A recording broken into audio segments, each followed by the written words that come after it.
Шәкірт KZ. Әр шәкірт менің жалғызым. Бізде ғайба болған, мұхатаба, сосын мутакаллим болған. Оның өткен шағын айттық, енді қазіргі сабақта осы келер шағын, мудари түрін айтайық.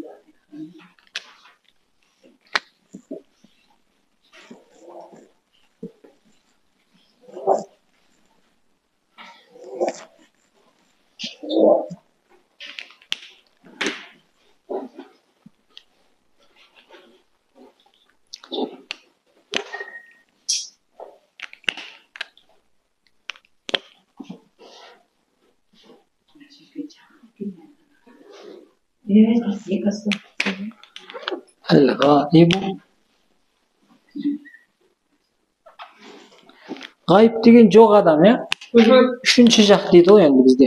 Жоқ адамды үшінші жақ. Ғайбу.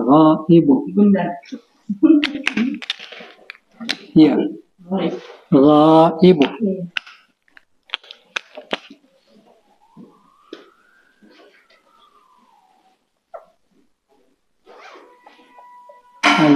Ғайбу.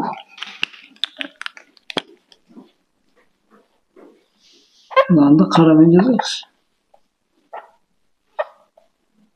Ғайбу. Ғайып болды, ғайып. Өткенде оны былай түсіндірдік. Мәселен, мен бір адаммен сөйлесіп тұрмын. Дәл қасымда бір адам тұр. Дәл қасымда. Мен мутакаллиммін. Ол мұхатап. Мына адаммен сөйлесіп тұрған жоқпын. Ол ғайып. Бірақ ол дәл қасымызда тұр. Сондай да болу ықтимал, оны да ол деп атаймыз. Ол ер адам, ол еркек. Ғайып.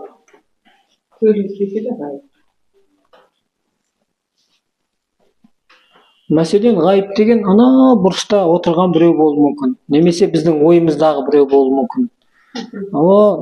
Алматының бір шетіндегі біреу болуы мүмкін. Оны көрмей тұрған болуымыз мүмкін. Немесе қасымызда тұрған біреу болуы мүмкін. Осы ғайып, сосын бізде әл-ғайба болды. Естеріңізде ме? Әл-ғайба. Үшінші жақтағы әйел адам. Үшінші жақтағы әйел адам. Әл-ғайбату. Ғайып деген сөзге тамарбутаны қоса салады екенбіз. Әл-ғайбату.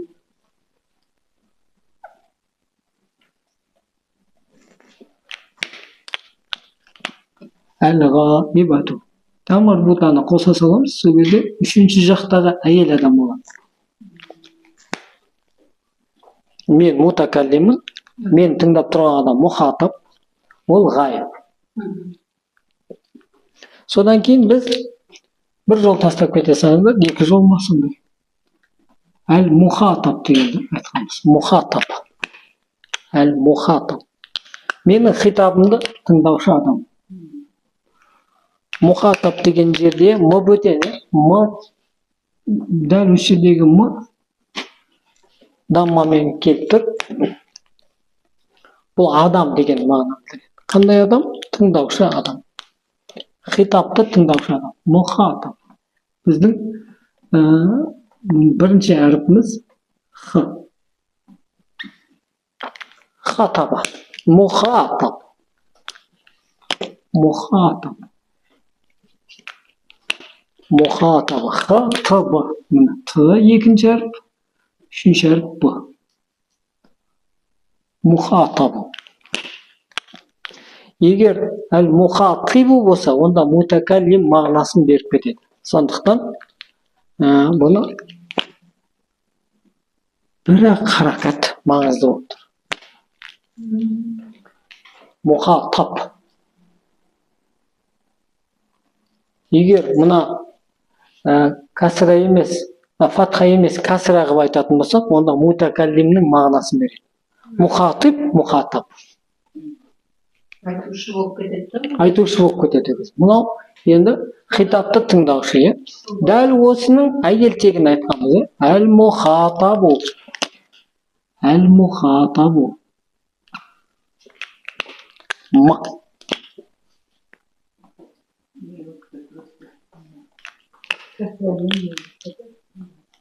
Осыған енді нені қосамыз? Ең соңына та марбутаны қоса саламыз. Әл-мухатабу. Мухатабату.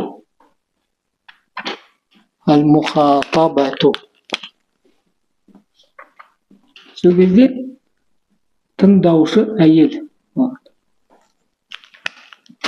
Менің сөзімді тыңдап тұрған әйел. Демек, мен ол әйелді көріп тұрмын. Әл-мухатабату. Әл-мухатаба. Осы таңның үстіндегі фатха маңызды болып тұр бізде. Және та марбута маңызды болып тұр. Яғни менің сөзімді тыңдаушы әйел адам. Ал мен кіммін? Мен мутакаллиммін. Әл-мутакаллиму. Бір жол тастап кетемін да. Әл-мутакаллиму. Ага. Ана әйел деген мутафак дегенде тоже оған да касра қойса әйел адам айтушы. Я айтушы болып кетеді. Әл-мухатибу болып кетеді. Ти болса мутакаллима болып қалады. Айтушы болып қалады. Мен деген болып қалады. Мен. Әл-мутакаллиму. Бұл жерде де адам. М деген бір әріптің өзі адам.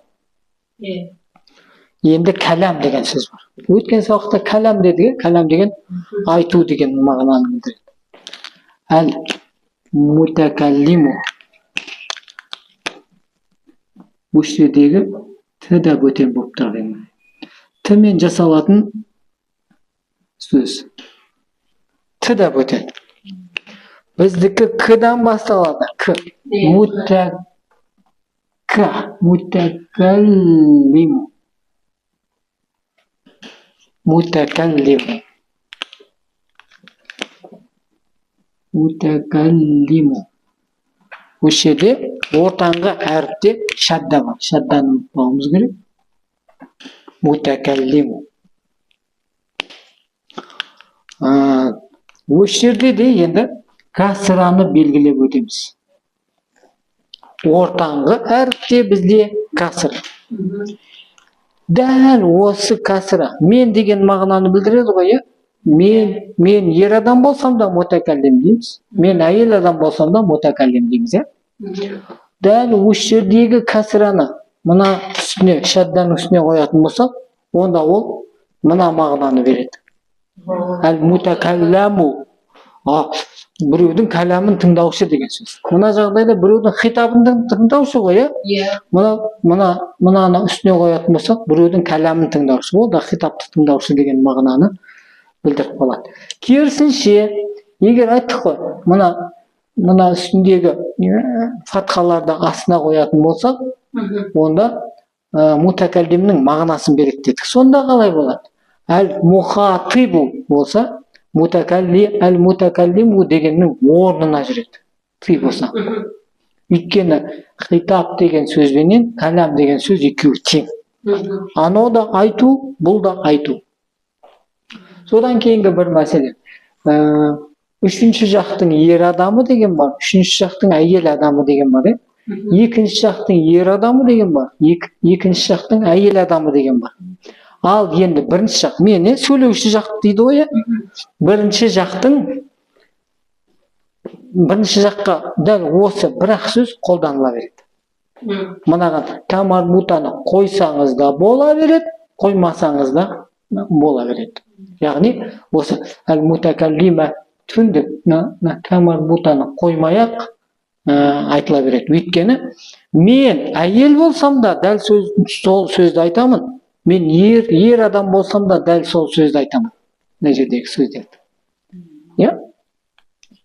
Мәселен, өткенде мен қызымның жиналысына бардым мектепке. Мен ата-ана болып бардым да. Мен ана емеспін ғой. Мен ана емес болсам да ата-ана деп сөйлейді олар. Мұғалімдердің бір сөзі бар, ата-ана деген.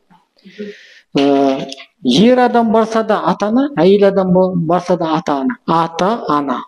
Екеуі бір қазақта осындай сөздер бар да. Бір сөз қолданылады, әке дегенге де сол сөз қолданылады, шеше дегенге де сол сөз қолданылады. Бізде де осындай қолданыстар бар екен. Арабта да тура сол мутакаллим. Бірінші жақтың атауы, мынаның бәрі термин сөздер. Бұлар терминдер. Ғайып деген қазақтар түсіне алады, ғайып. Мәселен, ғаба деген сөз бар, ғаба деген сөз бар, оларда орман деген сөз бар. Ғаба деген, орманға кіріп кетесің, сондықтан орман дегенді ғайып деген сөзбен ұштастырып айтады олар. Мәселен, түсіне алады. Қазақтар мына и б дегенді түсіне алады. Ал енді мұхатаба, х-т-б дегенді де түсіне алады. Жұма намазға барған кезде имамның құтпасын тыңдаймыз. х-т-б деген сөз. Мәселен, бір қызды айттырып баратын болсақ, оны хитба деп атайды. Үйлену мақсатында, оны хитба дейді. Ана имамның айтатын уағызы ол хутба. Демек, х-т-б деген сөзді де түсіне алады екенбіз. Осы үш әріпті түсіне алады екенбіз қазақтар. Түк арабшадан хабары жоқ болса да, осы термин, бұл арабтың грамматикасындағы термин сөздерді түсіне алады екенбіз. Дәл сол сияқты мутакаллим деген сөздегі клм дегенді де біз біле алады екенбіз. Мәселен, өткен сабақта калима деп айтты. Калима. Тіліңді калимаға келтірші деп айта алады екенбіз біз.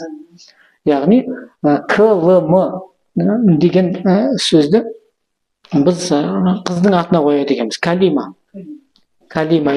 Калима деген тілі ерте шықсын, сөз жөн болсын, риторически сөйлей алатын әйел болып өссін деп калима деп ат қоямыз.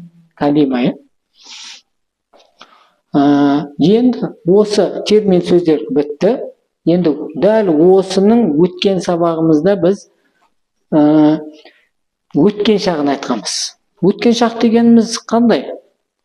1 минут бұрын өтіп кетсе де өткен шағы, 1 минут бұрын айттым, мәселен, 1 минут бұрын ойнадым.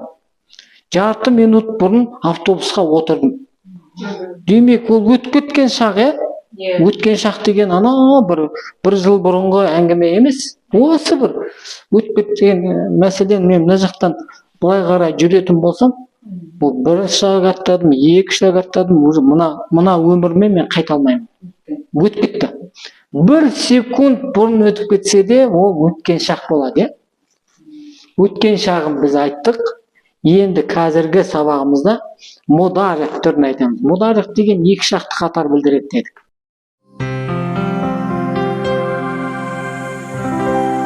Шәкірт кейзет. Әр шәкірт менің жалғызым.